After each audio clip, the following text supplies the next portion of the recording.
Dos estudos que você tem feito, aquilo que você tem lido, aquilo que você tem pesquisado, quais são alguns efeitos da pornografia no cérebro humano? Sim, tem até um livro que eu queria indicar para o pessoal. É um livro de neurociência, mas ele é um livro para qualquer pessoa, para o público geral mesmo. Que eu não sei se tem em português ele ainda, mas ele em inglês é Your Brain on Porn. Então, é o seu cérebro ali no pornô. O que acontece com o seu cérebro no pornô? E ele detalhou tudo que tem de evidência científica, de achados recentes, de revisões sistemáticas, meta-análises, a partir dos achados da neurociência, mostrando, cara, o que está acontecendo no cérebro de quem está preso à pornografia. E é interessante, olhado, que não é só o vício no sentido do, cara, o vício como dependência, aquele cara que tem tido agora uma perda de controle, ele não consegue parar, ele tem uma exposição progressiva, compromete funcionalidade. Não, o consumo. Começa a comprometer o social dele. Então, isso que ele está falando é só mesmo o consumo, ele nem está falando do extremo lá. O vício tem prejuízos porque é progressivo. Mas não tem dose segura, não tem exposição segura. Porque tem muita gente que vai dizer, não, o que você não pode é ser viciado. Mas consumir de vez em quando, de 15 em 15 dias, uma vez por mês. Eu paro quando eu quiser. Eu paro quando eu quiser, cara.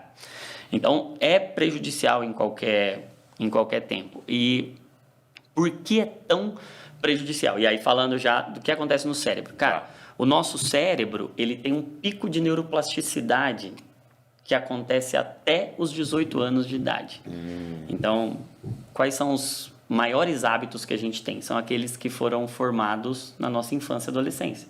Por isso que a Bíblia até neurocientificamente vai nos ensina a criança no caminho em que deve andar, porque quando crescer não vai se desviar dele. Por quê? A Bíblia estava dizendo, o pico da neuroplasticidade é na infância e adolescência, porque é como... Eu gosto de usar esse exemplo mesmo, como uma massinha, que, cara, criança é uma massinha mole, massinha de modelar. Cara, do jeito que você coloca, você acabou de comprar, do jeito que você coloca, ela fica. Depois de um determinado ponto, ela enrijece.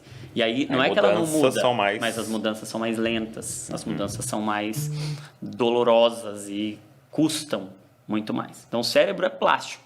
Ele, em qualquer momento da vida, pode ser modificável, e glória a Deus por isso, porque Romanos 12 também testifica disso, que nós podemos ser transformados conforme a renovação do nosso entendimento em qualquer momento, mas os nossos hábitos, eles são formados, o pico de formação dos nossos hábitos é até os 18 anos, e aí, cara, por que a pornografia hoje é um problema tão mais sério do que anteriormente? Porque o consumo de pornografia nunca foi tão precoce.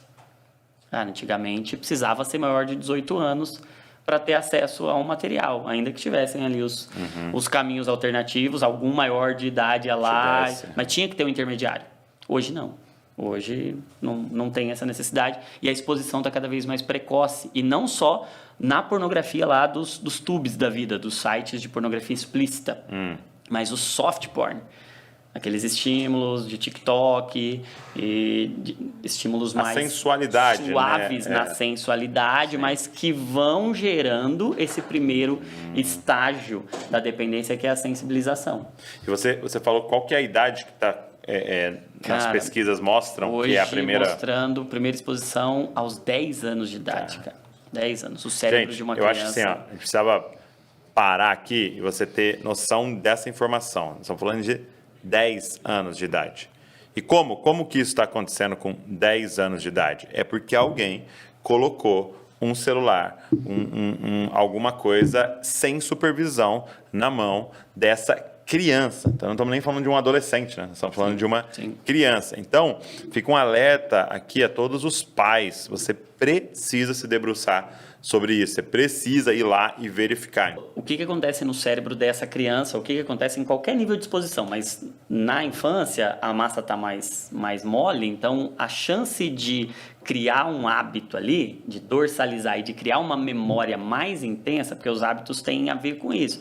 O que é essa sensibilização, que é o primeiro estágio de mudança cerebral de um vício como a pornografia? Cara, você tem uma memória muito intensa. Você tem um estímulo que desencadeia memórias muito intensas, que desencadeia uma liberação de dopamina muito grande. É um estímulo de novidade para algo que nós fomos programados, porque nós fomos programados para o sexo.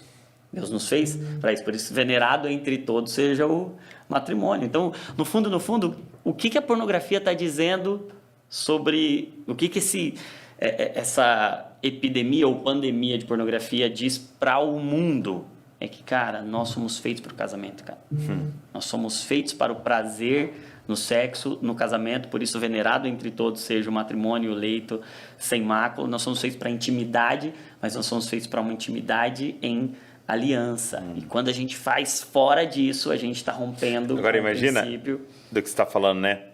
Uma pessoa esperando em Deus, e ela casa, e ela tem esse pico, essa liberação de dopamina noite de núpcias. na noite de núpcias. Ou naquele período. Olhando para o olho daquela pessoa que ela fez uma aliança. Ela nunca mais rompe. Então ela vai ter tudo isso, esse vício, em sua aliança, né? Isso, cara.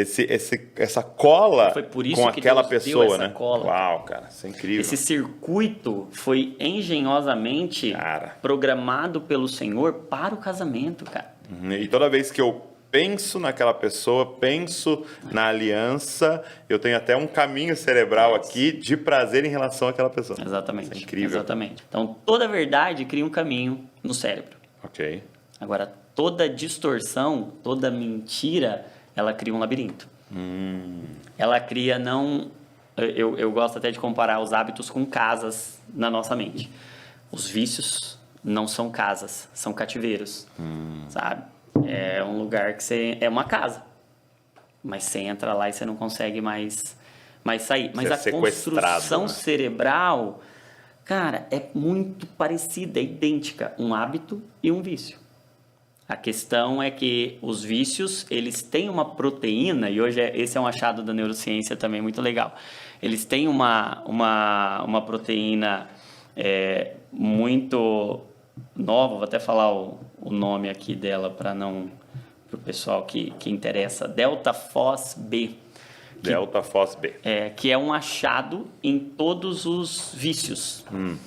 E essa proteína tem sido uma ponta Então, para eu entender, assim, você está dizendo que ela está presente no cérebro de alguém viciado. está preso em qualquer vício.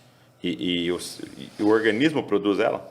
Quando ele está diante de uma substância como cocaína, como nicotina, como anfetamina, como álcool, qualquer dependência que vai colocar dentro desse cárcere, dentro desse circuito adoecido, preso, vai produzir essa proteína. Então, o que os achados hoje de neurociência estão mostrando? Que, cara, o cérebro de alguém que está viciado na pornografia é igual ao cérebro, ou esse mecanismo, esse sistema de recompensa, que é uma parte do nosso cérebro envolvida na construção de hábitos, cara, você tem um cérebro parecido com o de alguém que está consumindo uma determinada substância. E aí, qual que é o impacto disso? É que o cérebro reduz em massa cinzenta. Você está brincando.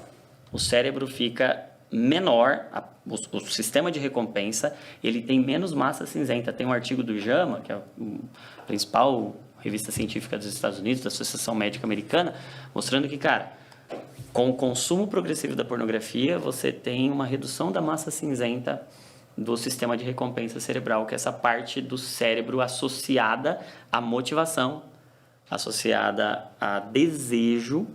E isso é uma outra parada que vale muito a pena a gente pensar, porque não é relacionada a prazer. Prazer não é isso. É motivação e desejo. Então, você esmaga esse sistema, você hiperestimula ele em um comportamento que é de hedonismo total. Não é de prazer, é de busca pelo prazer. Ok. Porque prazer é você alcançar o que você deseja.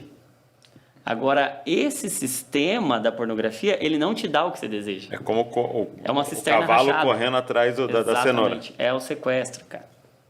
Então, se mata ali, se esforça, busca, e aí você tem uma liberação muito intensa de dopamina. Só que aí, qual que é o resultado disso? Você vai liberando, você vai gastando toda a sua dopamina. É como se você tivesse uma barrinha lá, imagina quando você jogava lá Street Fighter. Você toma um golpe ali, vai baixando. Então, cada vez que você vai estimulando isso, com uma hiperestimulação, porque o novo gera uma hiperestimulação, Sim. Deus nos fez para ter uma estimulação longitudinal e contínua de prazer, porque prazer tem a ver com aliança. Agora, o desejo, não.